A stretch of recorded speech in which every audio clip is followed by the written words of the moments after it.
Maria, we are ready to begin. We're going to start with a few written questions, if that's okay. Sure. The first question, can you assess your match today? Straight sets, 55 minutes. Give us your assessment of how you played.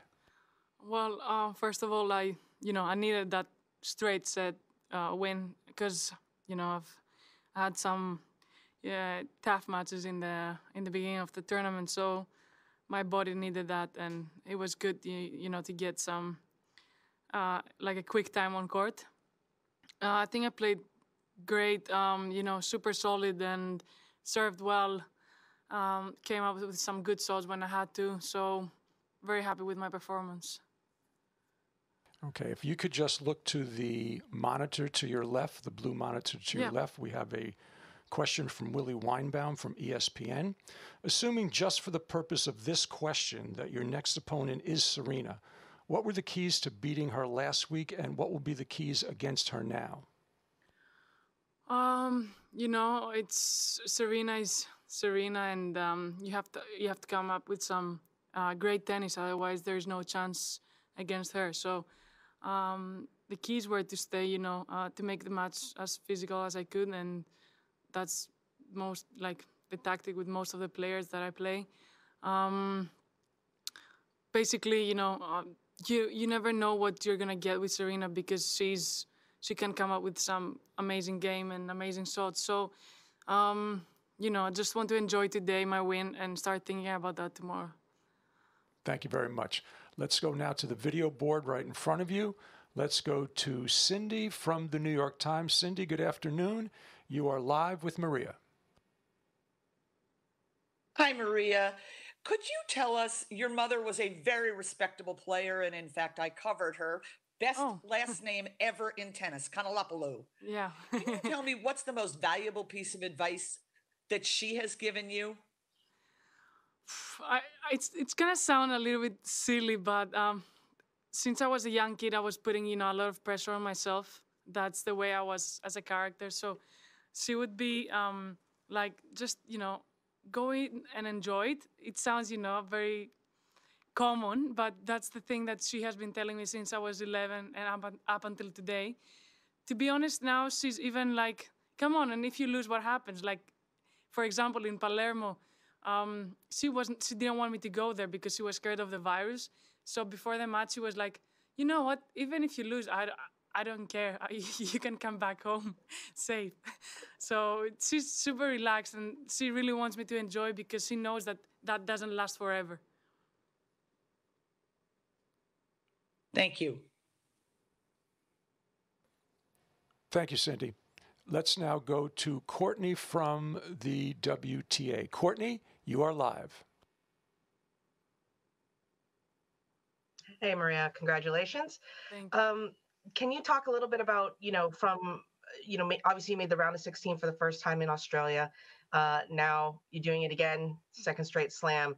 Talk about how differently you manage your tournament and your emotions at a major now that you know what it takes to get into the second week compared to maybe when you first started playing the slams. Yeah, I mean, for sure it's the stress level that now it's 10 times lower, and I'm more relaxed. I think the fact that I was at the same place for a few weeks helped. So the fact that we played Cincinnati here also, that I was in the same room, and the routine, also helped.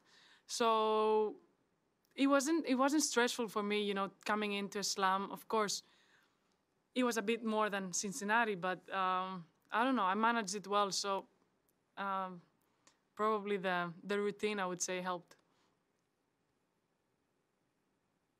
And in terms of what you've done well to manage the first week and how you're playing, how would you assess it after 3 rounds?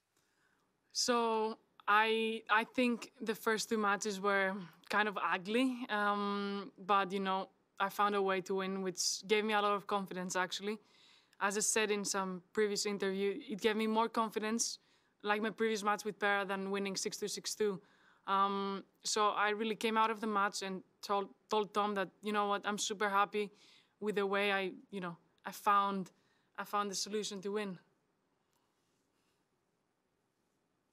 And then can you just talk about since you already answered the Serena question, what do you expect if you're playing Sloane?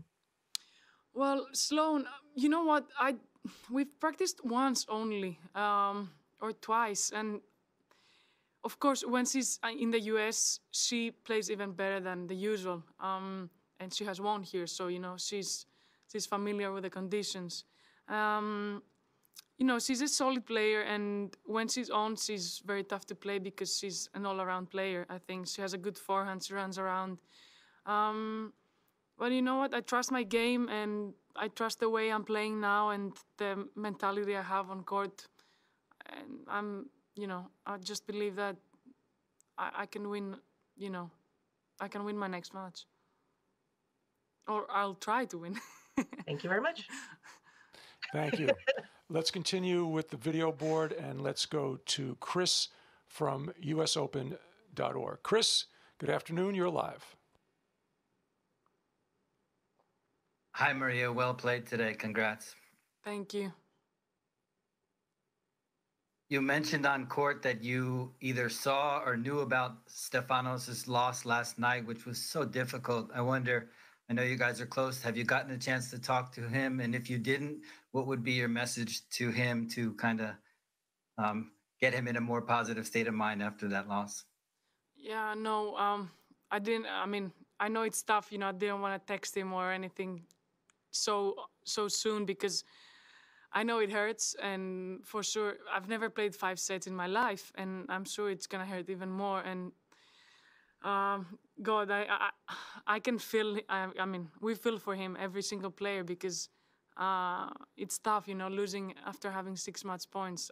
I think I never lost a match with that many match points. So, but I'm sure he's gonna bounce back because he's a strong guy mentally. So I have a lot of confidence in him, and he's a great player, and for me he's a champion, so he for sure gonna come back stronger.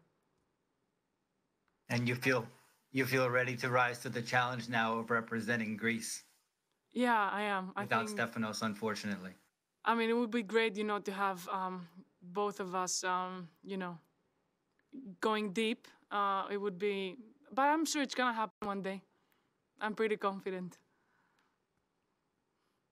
Yes. Thank you, Chris.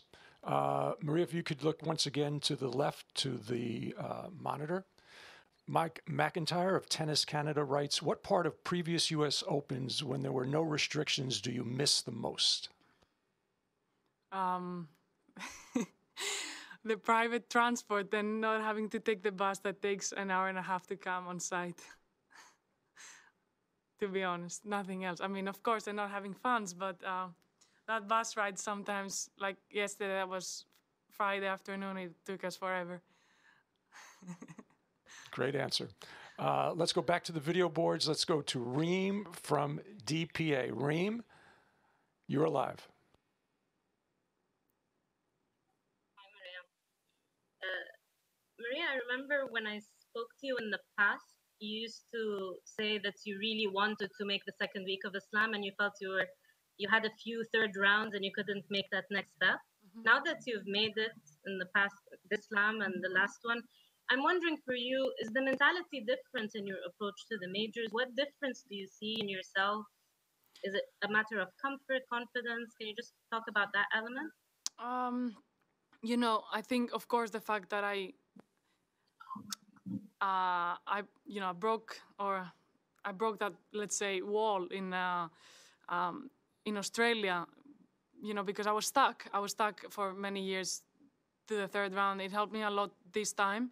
I was not stressed before the match. I mean, I was nervous because I was gonna play a match, but I was not like, oh my God, it's a chance to play again fourth round. No, I really feel good with my game, and I feel like, why not, reach the fourth round and even further. So, but I think those 6 months really helped my mind, and I think, whoever watches my matches can tell that I'm more relaxed, and I've seen, tennis a little bit differently this time, and I actually realized what is important on court and what is not, and I'm not getting that, I'm not losing my mind anymore. I walked in late because of technical issues. So if you answered this before, just tell me. If you do play Serena, I'm wondering what is the tricky part of playing the same player twice in 2 weeks in a row? Yeah, I mean, of course, You the already fact that I answered something similar, not the same, so don't worry. So the fact that I played her last week is giving me, confidence, because now I know how she plays. Because, playing her the first time, it's kind of, it's tricky. But of course, she's Serena, and I respect that 1,000% that she's gonna come up with a big game if she wins, and she's gonna come maybe with some different tactic this time, and I have to be ready for that. Thank you. Thank you. Maria, we're going to go back to a written question. If you want to look to the board once again. This is from Nina Pentic of tennis.com. Your coach, Tom Hill, has a cookie and coffee before every single match. What does your pre-match routine look like, and how did the new normal change it? The thing is that I have a different routine depending on the time that I play, because if I play first match, then I'm going to have my 3 shots of espresso in the morning that I really need. And basically, I'm not a person that is, like very strict with routines. Like, I like routines in my everyday life, but I'm not gonna be like, okay, sour, grapes, banana, or whatever. I'm like more relaxed, I see the time and I just act at the, but if I play like later, I will have lunch. It's not like I have a specific routine like Tom. Tom struggles a lot though to eat the cookie at 10 a.m. I can tell you, it's too sweet for him. Thank you. And we're going to end, if you look into the video board right in front of you, with a follow-up question from Cindy from the New York Times. Cindy, you will be our final question in this afternoon's press conference. What an honor. Maria, a lot of players who lost early here saw the silver lining in being able to get back to Europe, get on the red clay, get ready for Roland Garros. How difficult do you think that transition will be for you now that you're in the second week at the US Open? You know what? That was one thing that we had in mind with Tom, because that's one of the reasons why I played Palermo and I practiced on clay for like 2-3 weeks before that. So I have an idea, I love clay. I know how to play on clay, but it's gonna feel easier when I get back to Europe to adjust on in the surface. So I think that will help me a lot. And of course, it's gonna take more time for me, that I'm gonna come in late. But I feel good on clay, and I feel like I can slide easily, and I think I'm gonna be fine.